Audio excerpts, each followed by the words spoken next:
Narito ang malalaki at makabuluhang balita ngayong araw. Hataw Balita ngayon.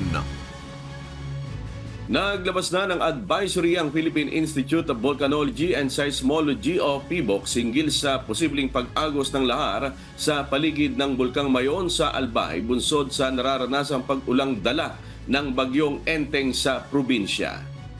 Matapos itaas ngayong Lunes, September 2 ang Tropical Cyclone Wind Signal number 1 sa lalawigan, inaasahan na ang mga pag-ulan ay magdudulot ng pagdausdos ng lahar mula sa palibot ng Mount Mayon at umagos sa mga kanal at ilog na nakapaligid sa bulkan.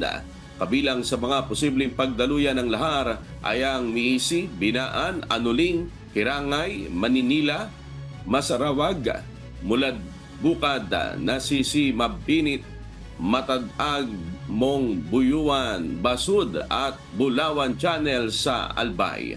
Sadya itong mapanganib sa mga nakatira sa gitna at mababang bahagi ng dalisdis ng Mayon. Inirekomenda ng ahensya na patuloy na dagdagan ang pagiging maingat at pagbabantay ng mga residenteng nakatira sa paligid ng bulkan maging ng lokal na pamahalaan ng Albay. Hataw Balita ngayon. Hinundina ng Estados Unidos ang intentional na paulit-ulit na pagbangga ng Chinese vessel sa BRP Teresa Magbanwa na nakadaong sa Escoda Shoal noong Sabado, August 31.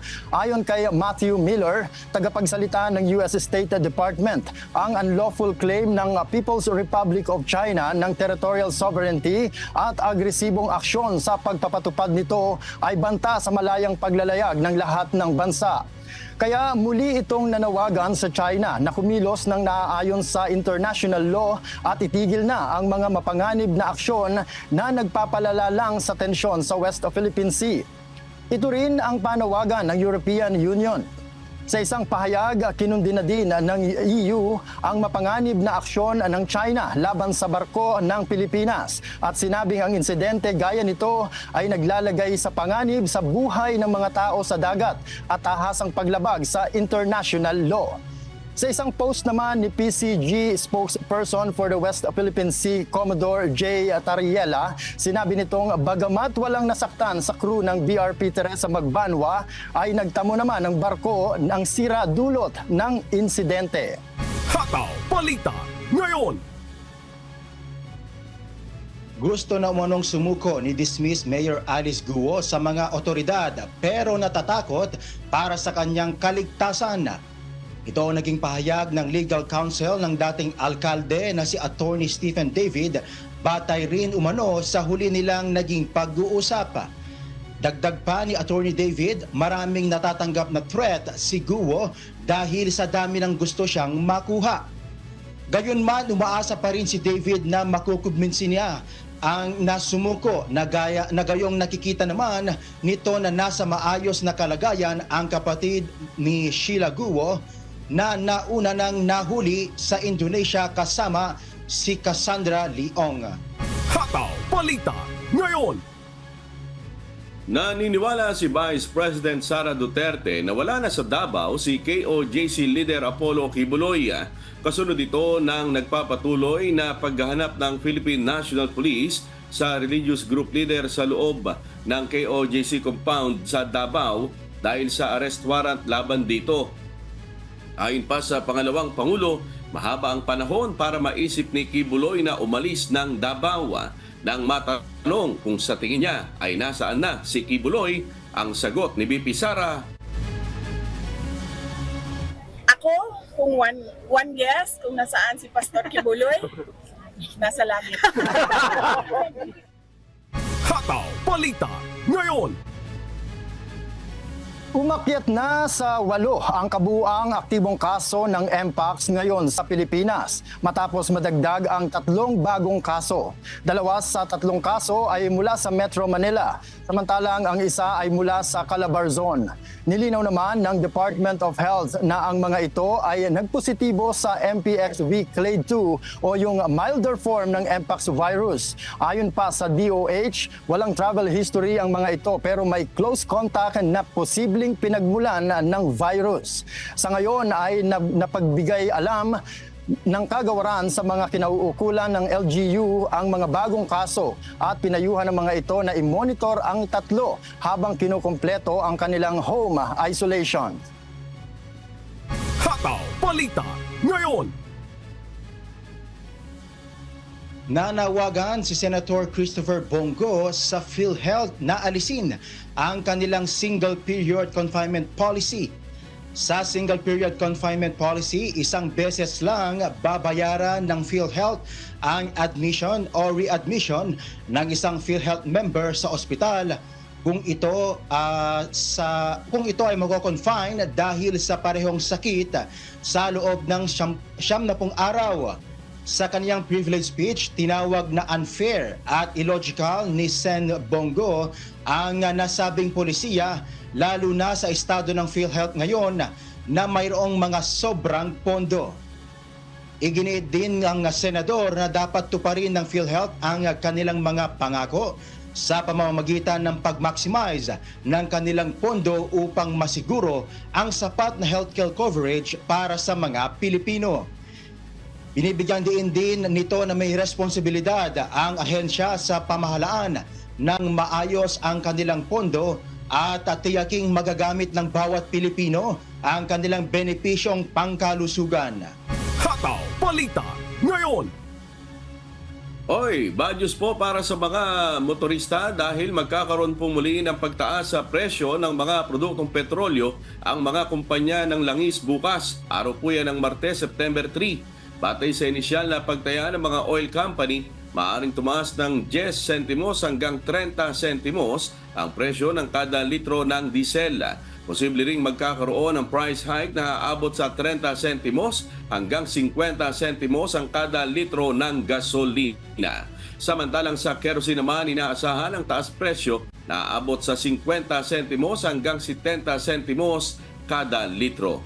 Mamaya po, i-aanunsyo ng mga kumpanya ng langis ang final price adjustment na ipatutupad nila bukas. Ayon sa Department of Energy, nakaapekto pa rin sa nangyaring pagtaas ng presyo ang nagpapatuloy na tensyon sa pagitan ng Israel at Hamas sa gitnang silangan. Samantala, isa pa ang bad news sa ating mga kasangbahay. Nag-anunsyo na ang ilang kumpanya ng langis ng dagdag singil sa presyo ng liquefied petroleum gas o LPG.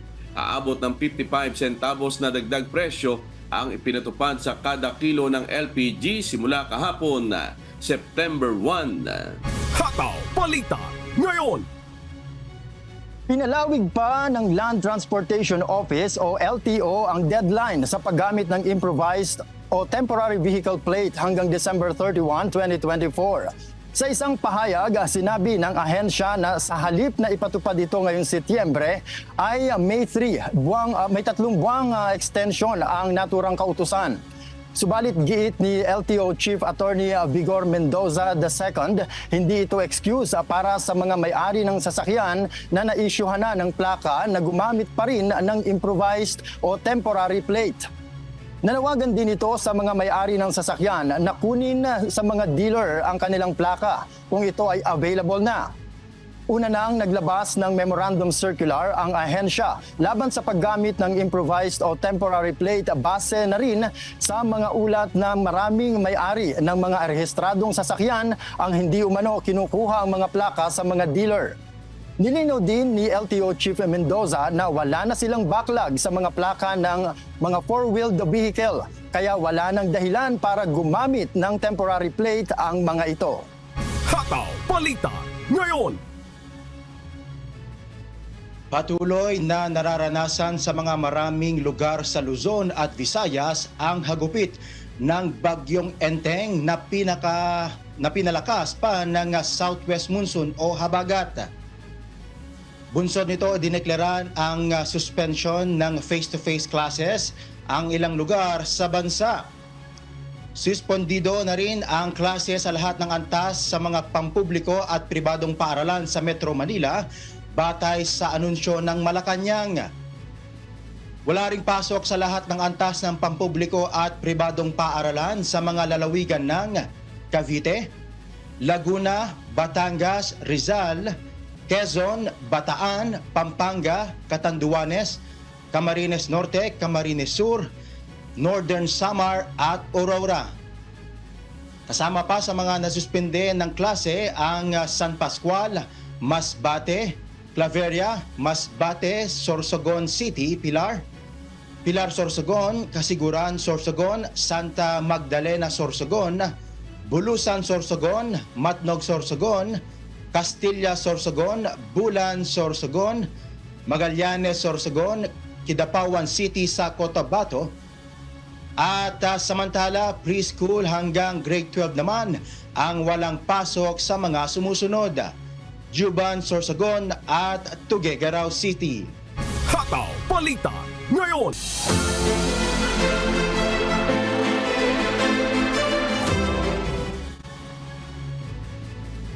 Third status sa buong probinsya ng Camarines Sur dahil sa mga pagbaha na nararanasan sa ilang mga lugar sa probinsya dahil sa bagyong Enteng. At mula sa Naga City, si Ryan Salatandol humahataw live. Hataw Balita ngayon. Ryan, kamusta na ang panahon ngayon dyan? Tuloy-tuloy pa ba ang buhos ng ulan sa Camarines Sur? Yes, amigo, magandang umaga at magandang umaga sa ating mga kasambahay. Sa ngayon ay patuloy pa rin ang kalat-kalat na pag-ulan dito sa buong probinsya ng Camarines Sur na naranasan simula pa kahapon. Nagresulta ang malalakas na pag-ulan ng pagbaha sa bayan ng Pili, Bato, Baaw at mismong lungsod ng Naga City. Maging sa karatig na bayan nito na Bonbon, Milaor at Magaraw, rumagasa na rin ang tubig baha.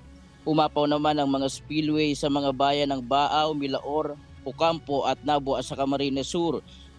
Patuloy pa rin sa pagkalap ng datos ang Provincial Disaster Risk Reduction and Management Council ng Camarines Sur sa mga apektadong lugar.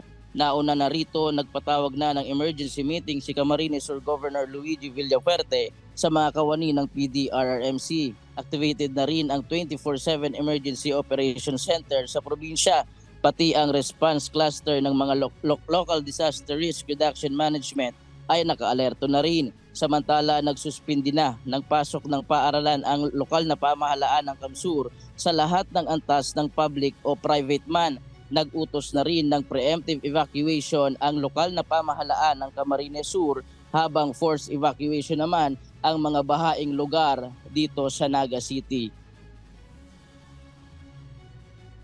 Amigo, sa ngayon ay hindi na katulad ng pagbuhos ng ulan kahapon na talagang tuloy-tuloy.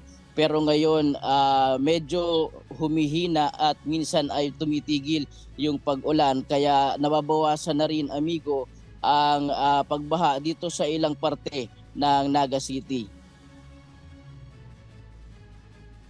Pero kung sakali, Ryan, na may mga ililikas pa rin, ano? Yung bang mga evacuation center, kamusta ba ang sitwasyon ngayon? Yes, amigo, sa monitoring natin kagabi hanggang kanina ay tuloy-tuloy yung paglikas ng ilan sa ating mga kababayan na nasa mga low-lying areas katulad ng mga nasa Milaor na talagang binabaha pagka tuloy-tuloy yung pagbuhos ng ulan. At kagabi nga ay binisita din ng ilan sa mga ating mga public officials ang mga evacuation centers na pagtutuluyan ng ating mga kababayan kung sakaling tuloy-tuloy ang pagbuhos ng ulan at yung pagbaha ay maging tuloy-tuloy dito sa probinsya, amigo. Alright, maraming salamat, Ryan Salatandol, nag-uulat ng live mula sa Naga City. Hataw Balita ngayon. Patuloy na pinaghahanap pa rin ng mga otoridad ang dalawang individual sa Biri, Northern Samar matapos ang nangyaring landslide sa gitna ng pananalasa ng bagyong Enteng. Si Alan Manansala humahataw. Hataw Balita ngayon. Hindi pa rin matukoy ng mga otoridad ang kinaroroonan ng dalawang individual matapos ang pagguho ng lupa dahil sa pananalasa ng bagyong Enteng sa Biri, Northern Samar.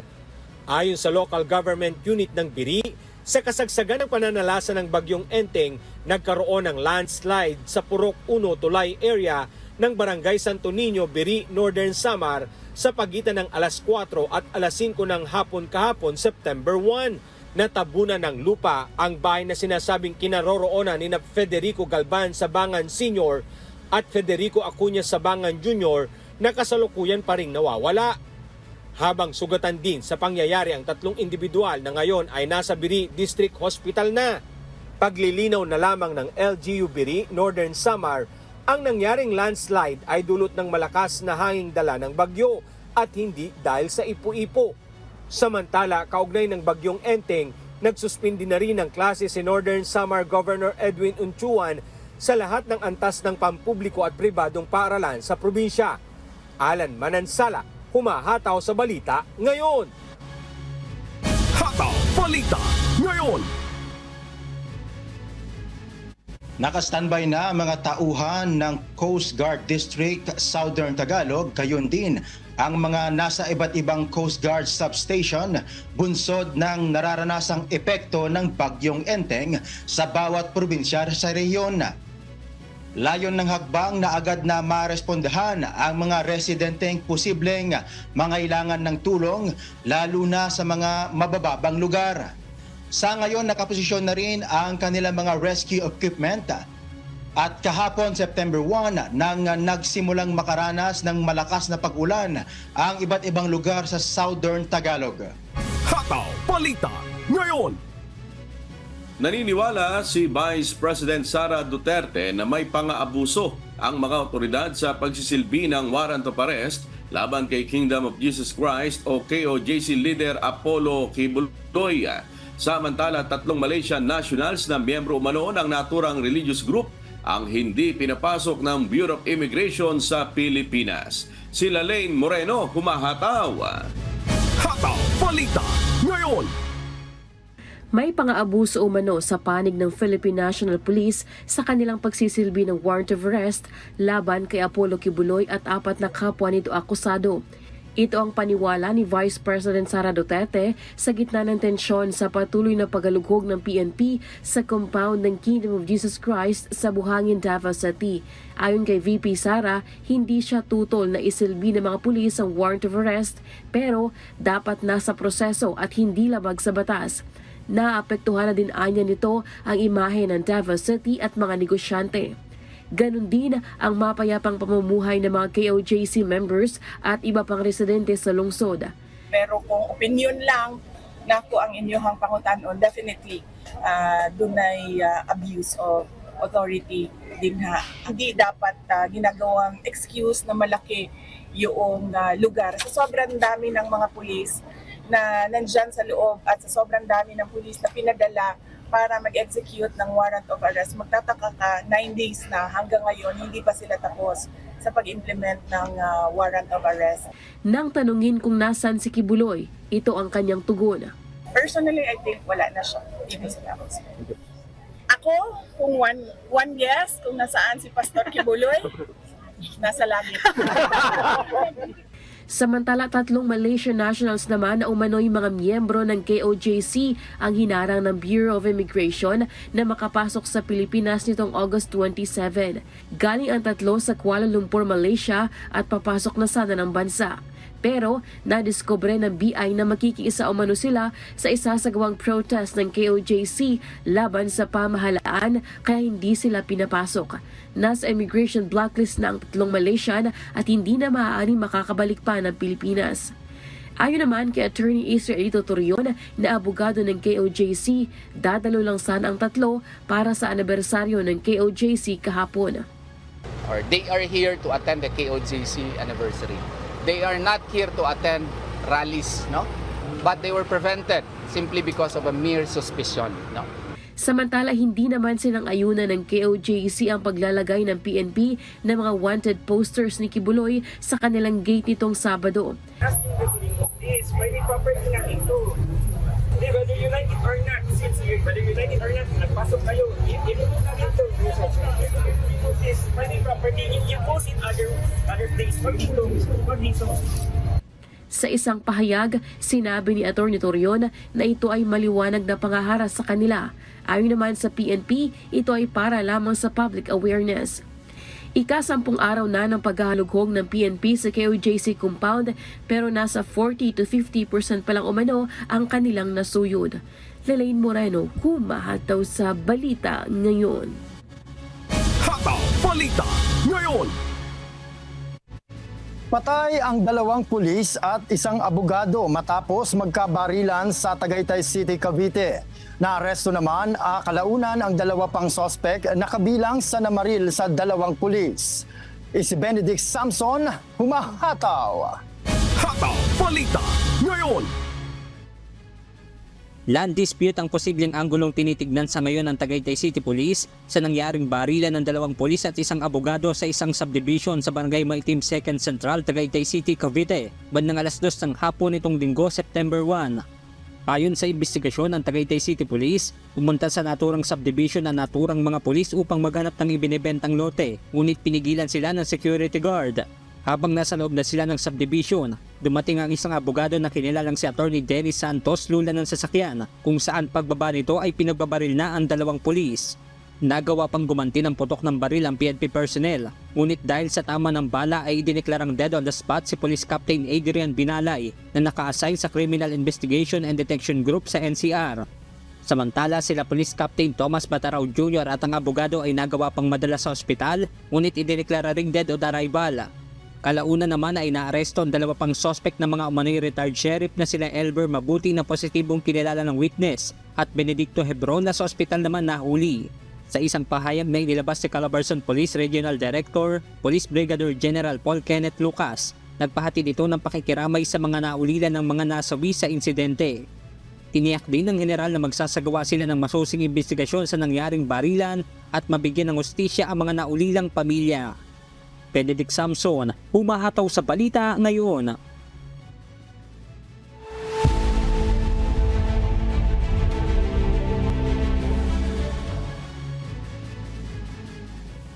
Naglabas ang United Nations Children's Fund o UNICEF ng emergency tender para makakuha ng Mpox vaccine sa mga bansang naapektuhan ng krisis sa pagkikipagtulungan ng Gavi Vaccine Alliance, Africa CDC at World Health Organization.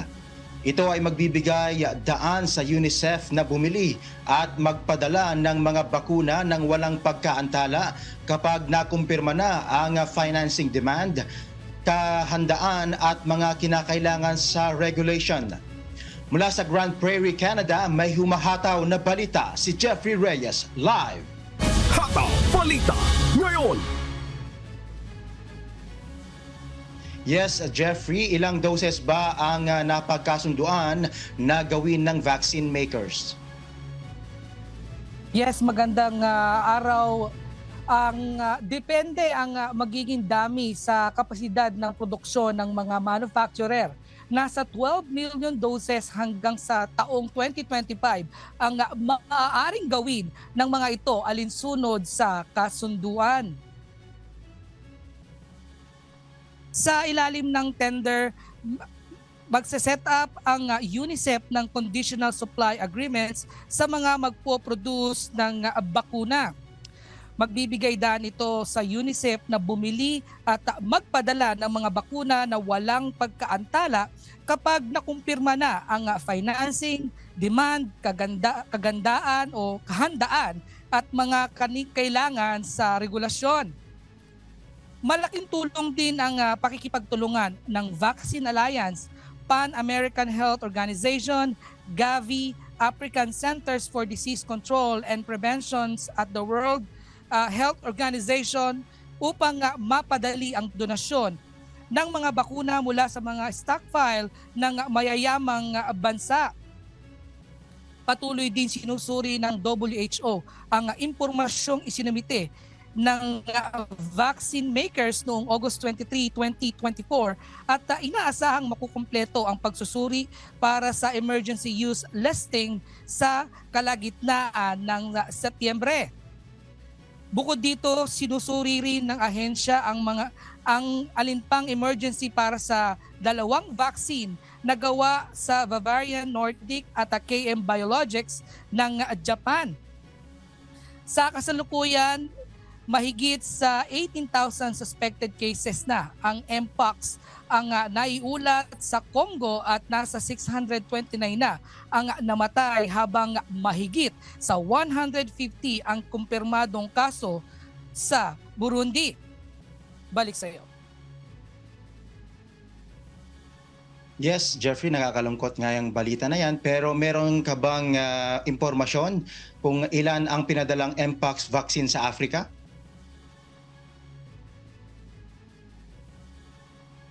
Sa ngayon ay ang balita pa lamang dahil ito nga ay talagang mabilis na kumakalat at sa ngayon ay naghahanap pa rin tayo ng eksaktong bilang ng ipinadala sa Africa at malalaman natin yan sa mga susunod pa na updates ng WHO.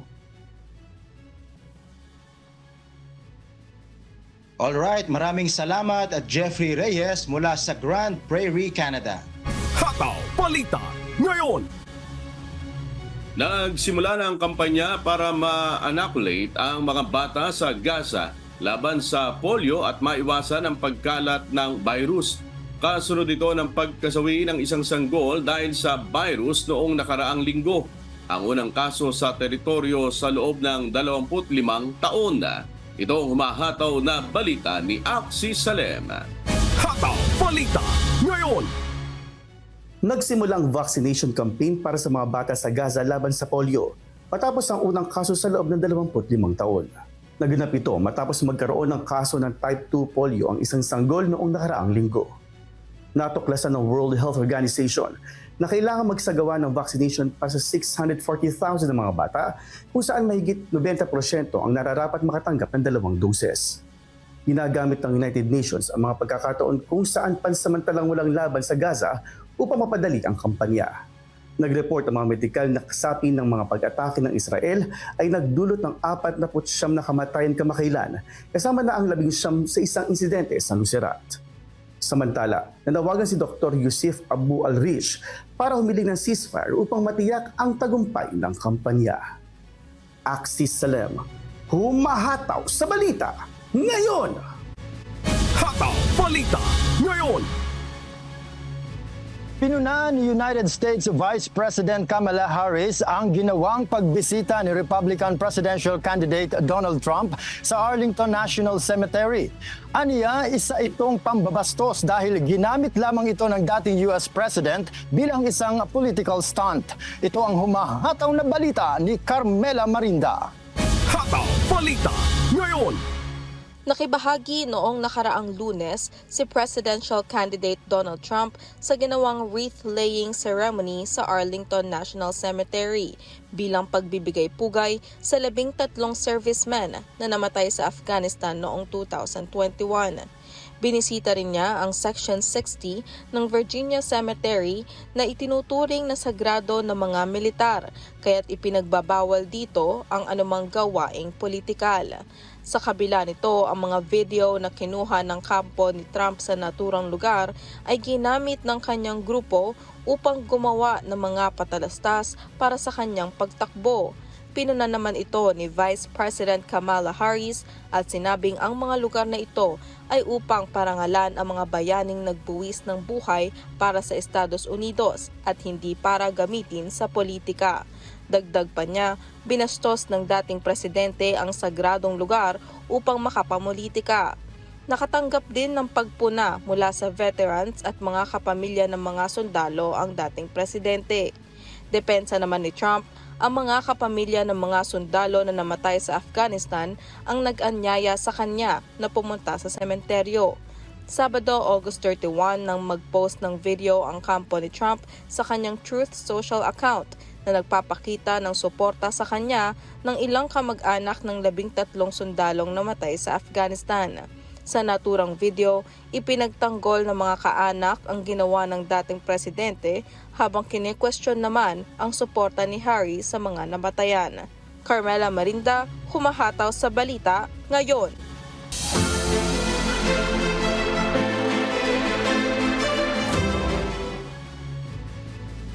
Aabot na sa mahigit 600 pasahero ang stranded sa 10 pantalan sa Bicol Region dahil sa bagyong Enteng. Bukod dito, ang ilang lokal na pamahalaan nagsuspindi na ng klase bunsod ng posibleng epekto ng bagyo. At mula sa Masbate, si Jerry Galicia, humahataw live. Hataw Balita ngayon. Jerry, kumusta na ang sitwasyon sa mga pantalan? Dito sa mga pantalan o taunang pantalan dito sa Bicol Region, yung mahigit 600 pasahero doon sa dahil nga di sa panalasan ng bagyong Enteng. Pero nabigyan naman sila ng food assist.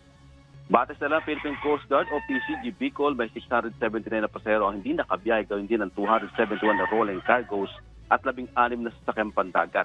Pinakamaraming stranded sa Matlog Port, may 354 na pasahero, 123 sa Piodran Port sa Albay, 62 sa Tabaco Port, 49 sa Pilar Port, 39 sa Masbate City Port, 16 sa Vira Catanduanes, 14 sa Placer Masbate at 9 sa San Jacinto Port sa Isla ng Ticao. Dahil rin sa malakas na pag-ulan na naranasan sa reyon dulot ng bagyong Enteng, nagsuspindi na ng pasok mga eskwelahan sa iba't ibang lugar sa Bicol. Sa Masbate, nagsuspindi na rin ang pasok sa lahat ng antas ng buong lalawigan dahil sa bagyong Enteng. Nag-iikot naman ang kawani ng Mobile Disaster Risk Reduction and Management Office sa mga bahaging lugar gaya ng Barangay Mandali at Tabuk sa Mobo sa posibleng pag-apaw ng Bañadero River. Naging abala naman sa mga biyahero ang pagtumba ng isang malaking puno sa kalsada ng Sitio Tigib Poblasyon sa bayan ng Batuan sa Isla ng Ticao. Sa Catanduanes, naka-full alert na Police Provincial Office bago pa man manalasa ang bagyong Enteng. Inihanda naman ang rescue equipment sa posibleng epekto ng bagyo. Yan ang balita mula sa Bicol Region. Balik sa iyo. O Jerry, dyan ba sa Masbate, tumigil na ang malakas na buhos ng ulan? Yes, amigo. Sa ngayon nga ay wala na yung malakas na pagbuhos ng ulan at pagbugso ng hangin. Medyo bumubuti na ang panahon ngayong araw. At alamin natin sa Philippine Coast Guard at sa Philippine Port Authority kung nandun pa ba yung mga pasahero na nanatili dahil nga sa bagyong Enteng. Amigo. Okay, maraming salamat Jerry Galicia, nag-uulat ng live mula sa Masbate City. Hataw Balita ngayon. Patuloy ang isinasagawang follow-up operation ng Maragondon Cavite Municipal Police Station sa mga suspect na pumatay sa isang barangay chairman ng naturang bayan. Samantala, patuloy ding tinutugis ng Dasmariñas City Police ang mga suspect na sangkot naman sa pagpatay sa isang pasyente sa loob ng ospital. Si Benedict Samson, humahataw! Hataw Balita ngayon. Bandang alas 7:30 ng umaga nitong Sabado, August 31, nang makatanggap ng tawag ang Maragondon Municipal Police Station bunsod ng nangyaring shooting incident sa Barangay Tulay A, Maragondon, Cavite. Sa investigasyon ng Maragondon Police, tumutulong si Barangay Chairman na kilalang si Rodrigo Tanyagara sa Barangay Health Workers na nagtatabas ng damo nang dumating ang dalawang lalaki na lula ng motorsiklo at biglang pinagbabaril ang kapitan at saka tumakas. Kaagad namang naisugod sa ospital ang Barangay Chairman ngunit idineklara rin itong dead on arrival. Nagpahatid naman ng pakikiramay at pagkondena ang lokal na pamahalaan ng Maragondon sa nangyaring pagpatay sa naturang lingkod bayan. Tiniyak din ng mga otoridad na gumugulong na ang investigasyon upang makamit ang hustisya at matukoy ang mga salarin. Samantala, patuloy ding tinutugis ng Dasmariñas City Police ang 3 sospek na sangkot sa pamamaril sa isang pasyente sa loob ng pagamutan ng Dasmariñas noong August 28. Sa investigasyon ng Dasmariñas City Police Station, nakakonfine sa loob ng ospital ang babaeng biktima nang lapitan nito ng isang sospek at saka ito binaril. Nasugatan din sa naturang pamamaril ang nanay ng biktima na nagbabantay sa pasyente, ang security guard na binaril din at ang isa pang biktima na tinamaan naman ng ricochet bullet. Patuloy ang backtracking ng pulisya sa closed-circuit television o CCTV footage na nakuhanan sa insidente. Benedict Samson, humahataw sa balita ngayon.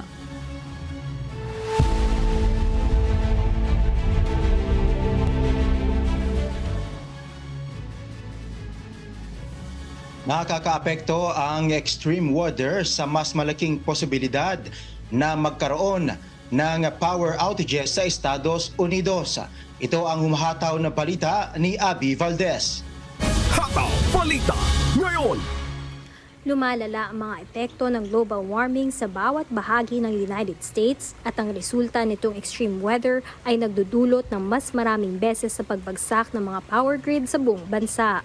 Lumalabas mula sa mga datos ng Energy Information Administration na ang mas maraming extreme weather events ay mas humahantong sa maraming power outage.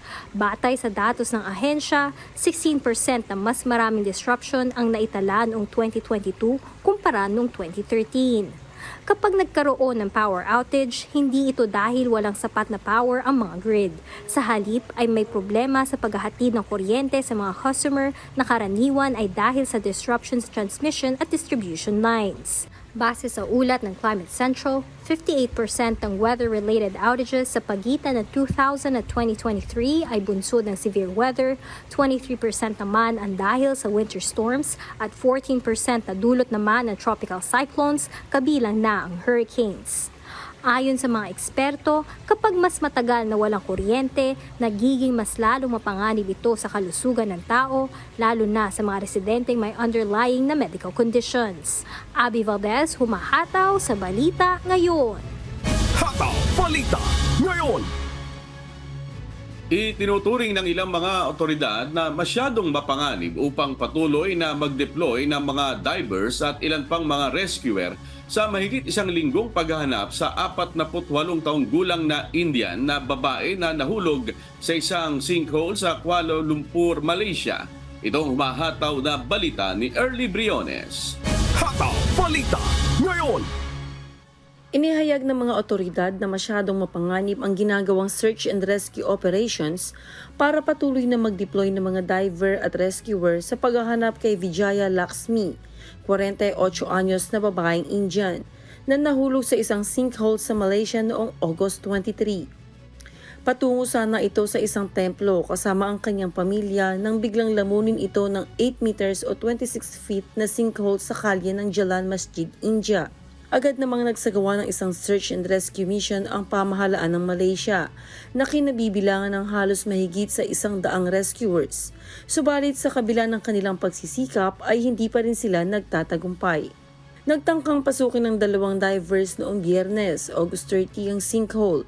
Subalit sila'y sinalubong ng malakas na agos ng tubig at malalaking debris. Inilarawan ng ilang mga diver at firefighter ang paghahanap na isang napakahirap at nakatatakot na operasyon dahil sa malakas na agos ng tubig, maraming basura at dumi ng tao at solidified debris na mahirap sirain at higit sa lahat ay zero visibility. Sa kabila ito ng paggamit ng mga rescuers ng ilang teknik upang mapabilisan ang isinasagawang operasyon tulad ng mga sniffer dog, high-pressure water jets, remote cameras, at ground-penetrating radar devices. Nagbunsod ang nasabing insidente ng takot at galit sa mga residente na kanilang kinikwestiyon ng kaligtasan ng mga infrastruktura sa Kuala Lumpur. Nararanasan din ng ilang mga may-ari ng negosyo na malapit sa pinangyarihan ng insidente ang pagbaba ng halos 50 to 70% ng kanilang kita at naiisipan ng magsara. Sa kasalukuyan, hindi pa nalalaman ang dahilan ng naturang sinkhole. Subalit ayon sa isang opisyal ng Mineral at Geosciences Department, ito ay maaaring dulot ng kombinasyon ng human activities at climate change. In-extend naman ng pamahalaan ng Malaysia ang visa ng pamilya ni Gali ng 1 pang buwan habang hinihintay nila ang balita tungkol sa kinaroroonan nito. Early Briones, humahataw sa Balita Ngayon. Hataw Balita Ngayon. Bukas na ang applications para sa mga nais sumali sa Miss Universe Philippines Canada. Layunin ng organizers nito na makatulong sa development at self-esteem ng mga kababaihan sa bansa. Ito ang humahataw na balita ni Aurelien Quijano. Hataw Balita Ngayon. Inilunsad na sa buong Canada ang candidate screening para sa search for the first Miss Universe Philippines Canada candidates na ipadadala sa Pilipinas para sumabak sa Miss Universe Philippines pageant sa 2025. Bukas hanggang October 31, 2024 ang submissions para sa online screening. Para makasali, kinakailangan na ang applicant ay babae, may dugong Pilipino, 18 years old and above, walang age limit, at no height or marital status requirement. Layunin ng mga Miss Universe Philippines Canada organizers na gawing mas inclusive ang pageant. Ayon kay Michiko Unso, Global Director for Canada Miss Universe Philippines, everyone is welcome to join. We are advocating for self-loving oneself. That's why we're opening our doors to all women who feel that they are beautiful and that they represent a certain category of beauty. So everybody's welcome. Para sa karagdagang impormasyon at online screening form, maaaring bumisita sa kanilang website at www.missuniversephilippines.ca o sa kanilang Facebook page, Miss Universe Philippines Canada. Meron din silang Instagram at TikTok accounts, MUPH_Canada. Pagkatapos ng online screening, susunod naman ang on-site screening sa mga susunod na araw at venues. Vancouver, November 17, 2024, Toronto, November 24, 2024, Montreal, December 7, 2024. Samantala, inaasahang gaganapin ang Gala Night Final sa Vancouver on January 11, 2025 at sa Toronto on January 18, 2025. Sa Gala Night, i-announce ang dalawang Miss Universe Philippines Canada title holders na magre-represent ng Filipino-Canadian community sa Miss Universe Philippines pageant sa Pilipinas. Oralyn Quijano, humahataw sa balita ngayon.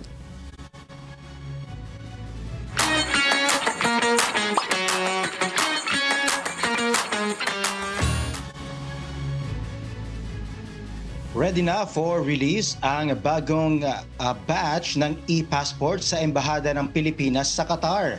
Samantala, magsasagawa naman ng crochet workshop para sa ating mga kababayan sa London. Ito ang umahataw na balita ni Lynn Perez.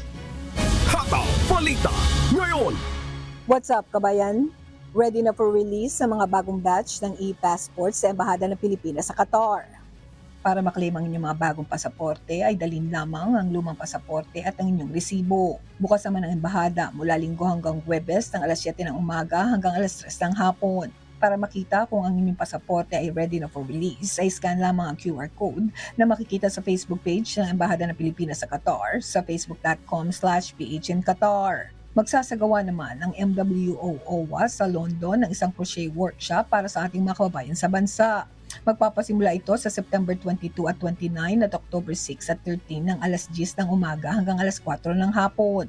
Kung kayo ay interesadong makilahok, ay mag-register lamang sa pamamagitan ng pagbisita sa link na makikita sa Facebook page ng MWO-OWA London sa facebook.com/MWO-OWA London. Magsasagawa naman ng Philippine Consulate sa Toronto ng Consular Outreach Mission para sa ating mga kabayan sa Leamington kasama ang Social Security System or SSS. Magpapasimula ito sa September 15, 2024, araw ng Linggo. Ang mga serbisyong ipagkakaloob nila sa araw na ito ay ang retirement, death funeral, disability services, annual confirmation of pensioners, members data, change request, at pensioners data request. Para naman mag-book ng inyong mga appointment, ay scan lamang ang QR code na makikita sa Facebook page ng Konsulado ng Pilipinas sa Toronto sa facebook.com/PHNToronto para mag-register. Samantala, nangangailangan naman ang Embahada ng Pilipinas sa Japan ng sinumang qualified para sa posisyong translator. Ilan sa mga requirements na kakailanganin para sa posisyong ito ay ang inyong application letter, curriculum vitae with passport size photo, kopya ng inyong school records, kabilang na dito ang inyong diploma at transcript of records. Kasama rin ang kopya ng inyong residence card at visa for Filipino applicants, pati na rin ang inyong National Health Insurance Card. Kung kayo ay qualified sa posisyong ito, ay send lamang ang inyong requirements sa nagoyapcg.geninfo@tfa.gov.ph na may subject sa inyong mga email na application for translator or interpreter. Para sa iba pang detalye, ay bumisita lamang sa official Facebook page ng Konsulado ng Pilipinas sa Nagoya sa facebook.com/PHNNagoya. Lynn Perez, sumahataw sa balita ngayon.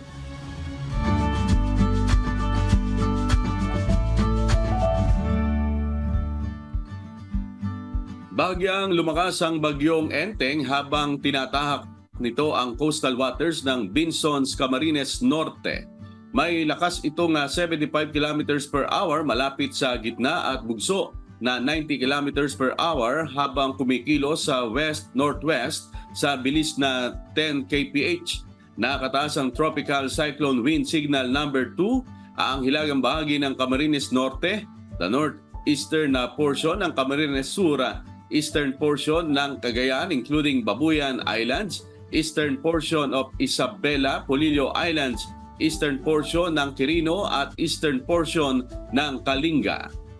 Signal number 1 naman sa southern portion of Batanes, eastern portion ng Ilocos Norte, eastern portion ng Abra, Apayao at rest of Kalinga, the eastern portion ng Mountain Province, eastern portion ng Ifugao at rest of Cagayan, rest of Isabela, the rest of Quirino, the eastern portion ng Nueva Vizcaya, the rest of Aurora, the eastern portion ng Nueva Ecija, eastern portion ng Bulacan, eastern portion po ng Rizal, eastern portion ng Laguna, northern and southern portions ng Quezon, Marinduque at rest of Camarines Norte. Rest of Camarines Sur, Albay, Sorsogon, Catanduanes at ang northern portion ng Masbate. Kasama po ang Ticao at Burias Island. At sa aming ibabahaging mga salita ng Diyos na ating sandigan mula sa Kawikaan, Kapitulo 12, Talatang 28. Nasa daan ng katwiran ng buhay at sa kanyang landas ay walang kamatayan.